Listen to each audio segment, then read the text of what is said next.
Hey everyone, welcome to 996 The Howl. For the uninitiated, this is an unedited YouTube vlog discussing everything Arizona Coyotes. Time of year, halfway through, check.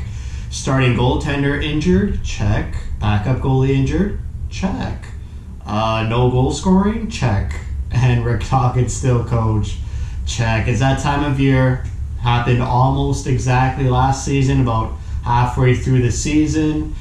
Kemper gets injured, and then you have to rely on Raanta and Hill. Then Raanta gets injured, and now you're just relying on Adin Hill. The goal scoring has dried up in a classic Coyotes way. A lot of their star players with very minimal goals in recent games. I'll talk about that as well. Their fourth time getting shut out this season in only 29 games. Only scoring one goal in 3 important games against a team you're chasing. They play themselves now out of playoff relevancy and the playoff conversation. They have 2 goals in the last 4 games. So it's a rough time. A lot of people are frustrated. The players are stressed the heck out. If you saw that Clayton Keller interview in second intermission, he was having none of it, barely answering Todd Walsh's questions. But like a lot of us, a lot of people don't prefer Todd Walsh. Krause's fight, all that frustration. It wasn't even just a hit on Garland. There was just so much context with just the pummels Krause landed on Soucy's helmet. It was so cathartic as a fan watching that. Just so much frustration out. Garland getting hit almost every game. Hits that should be called and the refs aren't calling them, so the Coyotes got to take matter into their own hands. He kind of jumped the Minnesota player, but Minnesota player takes off his gloves and engages with Krause. And from then on, Krause just let him have it. He gets called for the aggressor and is ejected out from the game, which was the right call. He was the aggressor in that incident. Prior to that, like I mentioned, a hit on Garland resulted in a 5-minute power play in which the Coyotes do not score, and in which Drake Caggiula was on the power play for, it doesn't even matter how long, just the fact that he was on the power play during those 5 minutes says it all. They even had a 5-on-3 later in the game, not converting either there. They had a total of 11 minutes of power play time, and the Coyotes did not convert. Losing this one 3-0 to the Wild. They leave 6 points on the table. That amounts to 12 points. I mean, realistically, those are 3 games, 6 points against a team you're chasing. It's now officially done that you cannot chase them. So a lot of things going wrong. I mentioned Raanta's injury. If you want some trivia, he's the most injured goalie since arriving in the desert in the 2017-2018 season, beating out Michael Neuwirth, who was a meme for getting injured. He's been injured for all the time, and Raanta has lost more man games to injury than Neuwirth, and even Corey Crawford, who has been battling a vertigo and concussion issues the past couple of seasons. So he's at the top of that list. 103 man games lost in about 4 seasons. There was a coaching change this morning, not for the Coyotes, for the Buffalo Sabres. I'm hoping a change has to happen. Obviously, this lack of goal scoring, lack of preparation, lack of consistency, it happens a lot under Tocchet's tenure. They always have trouble scoring. It's always a bigaboo, as Matt McConnell likes to call it. So honestly, if it was for me, a message needs to be sent to the fans. You have a new face in the organization in Bill Armstrong, who cannot be happy with the performances lately.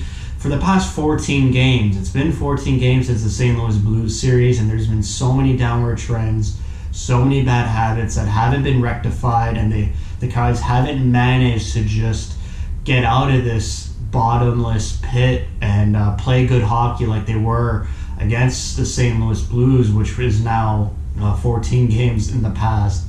So if I'm Bill Armstrong, I would say to the fans, this is unacceptable. This losing culture needs to change. Fire Tocchet. Honestly, on a money line argument, you can go to the owner and be like, you're paying this guy for the next 27 games anyways. I'm not telling you to go and hire someone right now. Just to let him go, ride out his contract of 27 games. The assistant coach was promoted from the Tucson Roadrunners at the beginning of the season. Jay Verity will take the helm, see how the roster responds to a coaching change. Maybe Verity has some tricks up his sleeve. Test him out. See what he's all about. What if the Coyotes go on a magical run, which is totally unbelievable, and make the playoffs? Then you don't need to go out and hire someone in the offseason. You could, give him a contract extension. You need to try something. Bill Armstrong said that the month of March is their hardest month, and that this month will dictate which direction he goes nearing the trade deadline. And I think we're about halfway through March, so he should have a clear indication of what needs to happen. Other teams like the Maple Leafs, Kyle Dubas saying he will make a push for a trade, and that he is obviously, he knows about the 14-day quarantine. So that trade deadline gets pushed up about 2 weeks if you're a Canadian team wanting an American player. Not saying the Leafs are going to go get a Coyotes player, but other Canadian teams are going to be looking for other players if the Toronto Maple Leafs start to arm up for the playoffs. So, with the trade deadline being about 21 days away, that's 3 weeks away, you move that quarantine period up, you have a week before teams will start calling on you. So hopefully we see some changes. I was surprised that the Coyotes didn't go after Mikhail Grigorenko, who was on waivers from the Blue Jackets yesterday. He's making $1.2 million, solid big winger. I figured might as well pick him up, put someone like Dryden Hunt on the waiver line, and put him in the lineup, see what happens. But talking about the star players and the lack of goal scoring and just the bad mojo around the forwards right now and why Nick Schmaltz cracked his stick after Sunday's loss, we'll start with Keller, who's the better of the bunch. Zero goals in his last 6 games played. He's got 4 goals in his past 17. He was on a point streak. He had 8 points, not a point streak, but he had 8 points in his last 8 games. So he's been performing. He's passing the eye test. I like Keller's games. He's getting a lot of opportunities. Really unfortunate he's not executing on those grade A opportunities, but he's playing better than his, classmates in the elite high-end offensive and his teammates. We'll go to Nick Schmaltz next, who has 0 goals. I can't even pronounce 0.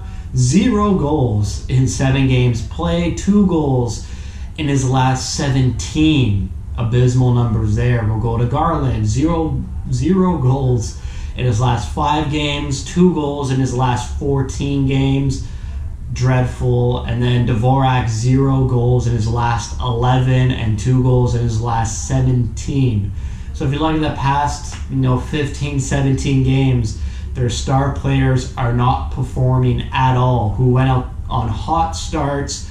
We were so happy about all these guys scoring point per game here, point per game there. They're finally maturing, but consistency has been their issue all career long. With the Coyotes, it could be a coaching issue. Their coach doesn't inspire them with confidence. Maybe they get sent in the doghouse when they have a bad defensive game. When this line of Keller, Schmaltz, and Garland were put together, they were executing and producing at alarming rates, good alarming rates, but they had like 1 or 2 bad games, and then Tocchet decided never to put them together for a full game ever again. And if you're having trouble goal scoring, just go back to that line. Put that line back together. You're not going to make Garland happy playing third line minutes and on second power play unit. Put them all together. They all need to get going here. They need to score. They need to produce. You have to give them the best chance to succeed, and that's when they're all on a line together. So I would like to see that happen. It hasn't happened since he tore them apart. Maybe here and there during a game, he would put them together for like a shift or 2, but it needs to be consistent. These 3 guys, they produced well together. Try again. They sent Barrett Hayden down to the Tucson Roadrunners, who has 1 goal in 9 games. Obviously, he wasn't the problem because he could score. He has some offensive upside. Maybe you bring Hayden back because these other guys are not scoring. If you're relying on your depth, it's only basically Pitlick and Krause who could put the puck in the net. maybe Johan Larsson and Derek Brassard, but Drake Caggiula, you can't rely on him to score. He's not a goal scorer. Dryden Hunt isn't a goal scorer. Christian Fischer is not a goal scorer, so you can't be mad at those guys for not scoring. It's Krause and Pitlick and Dvorak are like the supplementary, secondary scoring, and then you have Keller, Schmaltz, Garland, and Chychrun as your primary goal-scoring players, but when they're inconsistent and not producing, you cannot rely on those guys I mentioned to score. They're not going to score night in and night out. Those are the types of guys to score, maybe every third game or something like that. But your star players need to get away from this ghosting for long stretches of games. That's an immature quality in an NHL player. I would assume it's a coaching issue. If you have a more offensively minded coach who lets these guys loose, playing in the offensive zone, it could change their tune. Maybe these drastic periods of dryness don't happen under an offensively minded coach, or a coach who knows how to get juice out of their offensive players. Bruce Boudreau, just to name one, or Gerard Gallant, to name another one. But we'll see what happens. It's a rough time of year. They have the Anaheim Ducks next, back-to-back to end this road trip. Obviously, the Coyotes will probably win both of these games and get our hopes up again, but it'll be a thinly veiled masquerade because this team has not been playing well for a very long time, for over a month now.